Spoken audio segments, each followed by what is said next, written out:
පෙච්ච නන්දති කත පුඤ්ඤෝ උභයත්ථ නන්දති පුඤ්ඤම්මේ කතන්ති නන්දති වියෝ නන්දති සුද්ධතින් ගතෝ.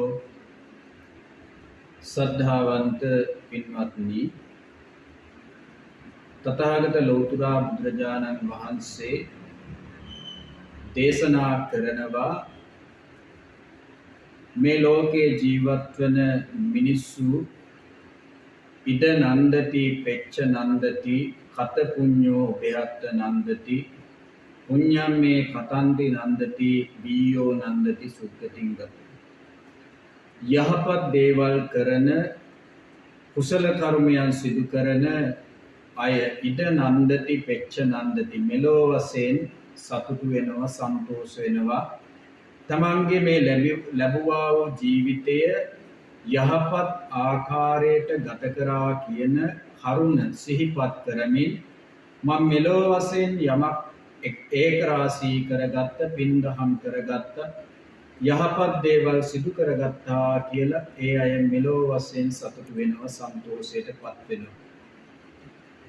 ඉද නන්දති පෙච්ච නන්දති කත පුඤ්ඤෝ උභයත්ථ නන්දති. ඒ වගේම තමයි පරලෝ ජීවිතයේ යහපත් දේවල් කරගත්ත, හොඳ දේවල් කරගත්ත අය පරලෝ ජීවිතයේ සන්තෝෂ වන බව බුදුරජාණන් වහන්සේ දේශනා කළා. ඒ නිසා අපි මේ ජීවත් වන කෙටි කාලය තුල අපි මිනිස්යන් හැටියට මේ ලෝකයට උප්පත්තිය ලැබුවේ ඊටමත් හොඳට පින්දහම් කරපු නිසා ඊටම හොඳ වටින කියන මනුෂ්‍ය ජීවිතයක් ලැබලා තියෙනවා.